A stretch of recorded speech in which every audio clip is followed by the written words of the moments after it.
अग्रवाल साहब आपने बड़ी तारीफ की कि मेरी पार्टी, मित्र बैठिए ना, मैं आ रहा हूं आपके पास, आप बैठिए ना।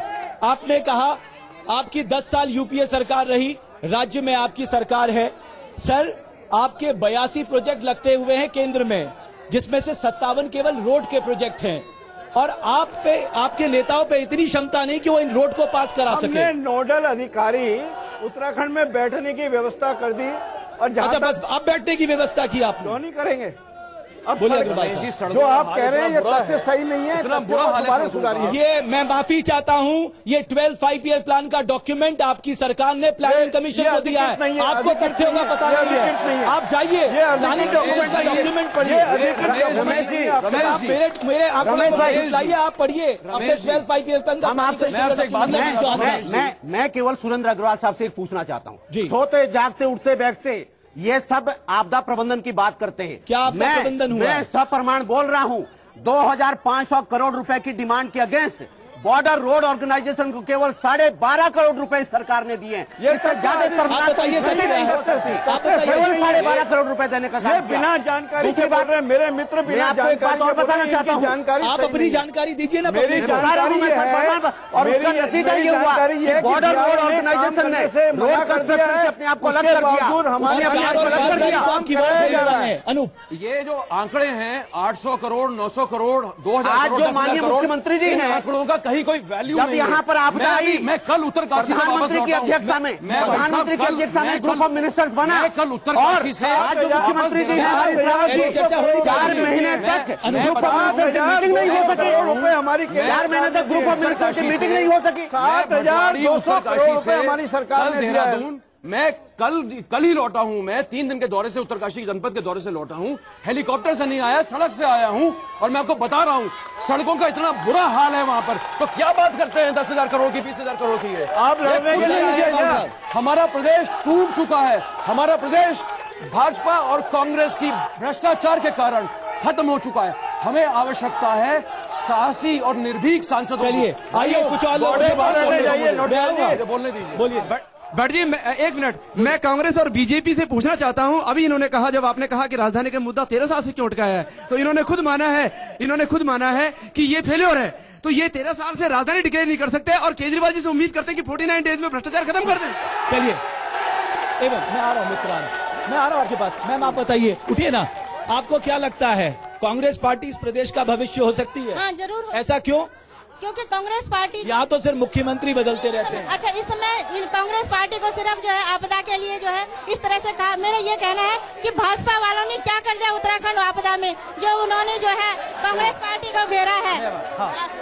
मोदी जी ने जो है सिर्फ गुजरात के लोगों को जो है आपदा वहाँ उत्तराखंड से निकाला, लेकिन आपका सवाल लिया बताइए। कांग्रेस पार्टी के टिहरी सांसद जो साकेत बहुगुणा जी हैं, पिछला शपथ पत्र उन्होंने दिया था उपचुनाव के समय में, उनका आमदनी 1 लाख रुपए थी, अब वो बढ़कर 30 करोड़ रुपए होगी, कैसे हो गई? वो जवाब देंगे, बताइए ना। सर, मैं इन लोगों से पूछना चाहता हूं, कांग्रेस बीजेपी के अभी तक इतने मुख्यमंत्री बदल गए हैं, कुछ कहने की हद नहीं, और मैं आपको गारंटी देता हूं कि इस इलेक्शन के बाद नवा मुख्यमंत्री आने वाला है।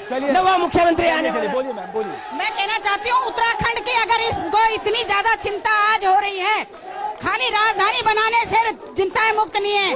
उत्तराखंड में कांग्रेस सरकार बनी तिवारी जी की, वो तो खुद ही कहते थे लास्ट में बनेगा उत्तराखंड, मगर इन्होंने कुछ नहीं किया। आप बताइए। हम बीजेपी और आम आदमी पार्टी से पूछना चाहते हैं कि जब केजरीवाल ने मुख्यमंत्री जब बने थे तो क्यों सरकार नहीं चलाई? चलिए, क्यों सरकार नहीं बनाई थी? मैं आ रहा हूँ मित्र आपके पास, मैं आ रहा हूँ, आप बताइए ना मित्र। बोलिए। मैं दून यूनिवर्सिटी से हूँ। अभी यहाँ पर चुनाव से ऐन पहले एक नाम की राजनीति हुई थी, केवल अपने वोटों को बनाने के लिए। हमारी यूनिवर्सिटी का नाम बदलने की कोशिश की गई थी, एक खास समाज को बदलने के लिए। दूसरी बात, ये प्रतियोगियों को राजनीति की जाती है। एक संक्षेप में बहुत जो विकास है वो उसकी एक लक्ष्मण रेखा तय कर दी गई है कि पलायन पहाड़ और मैदान के बीच में। मैं आऊंगा, उस पलायन पे भी मैं बात करूंगा। आप तो बीजेपी के मीडिया प्रभारी हैं, आपको नहीं लगता कि सिर्फ मैनेजमेंट ही आपका काम रह गया? मीडिया को मैनेज करिए और बाकी काम मत करिए। ये सरासर गलत बात है। हम उत्तराखंड के परिचय में यहाँ बैठे हैं, हम ये जरूर जानते हैं कि जो जिम्मेदारी से भागने वाले लोग हैं उन्हें देश की जनता सत्ता पर नहीं बैठाने वाली। जिन्होंने अपनी जिम्मेदारी नहीं निभाई है, आज वो जनता के सामने वोट की मांग कर रहे हैं। जो अपने अधिकारी रहते हुए जो जनता के काम नहीं आ सके, वो आज अपने को वोट देने की बात कर रहे हैं। हायर एजुकेशन में इस प्रदेश का किस तरह से भविष्य आप देख रहे हैं?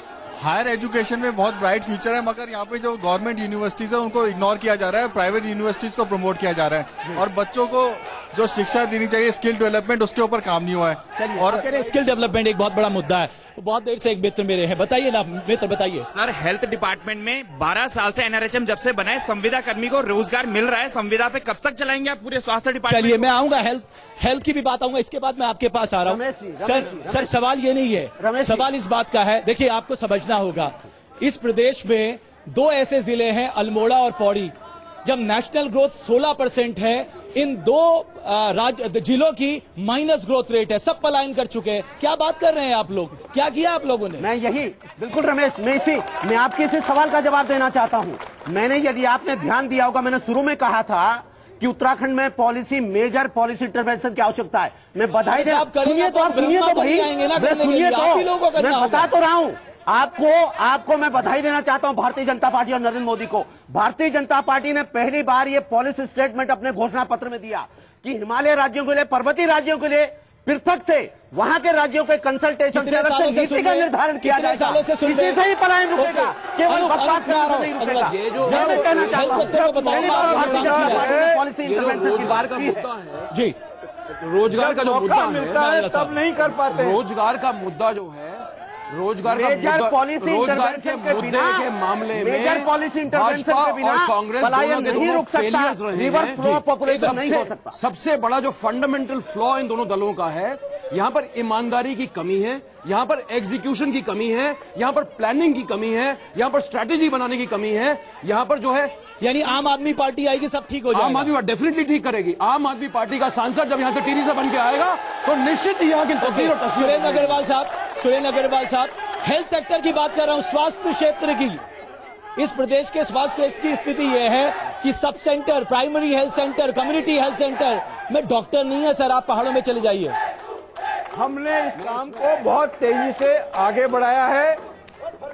जितने संगठन, डॉक्टर का मामला हो, प्राइमरी, प्राथमिक स्वास्थ्य केंद्र हो, चलिए, मेरे पास समय समाप्त हो गया। अग्रवाल साहब, सब हमने पहुंचाने का काम संदेश आ गया कि समय समाप्त हो गया। अनूप, बहुत बहुत शुक्रिया आप सभी दर्शकों का। मित्र, मैं अगली बार आपके पास आऊंगा। बहुत बहुत शुक्रिया आप सभी दर्शकों का इस चर्चा में जुड़ने। ये प्रदेश आज भी विकास की बात जो रहा है, लेकिन लोगों का विश्वास जिंदा, शायद कोई आके यहाँ विकास करेगा। बहुत बहुत शुक्रिया आप सभी का।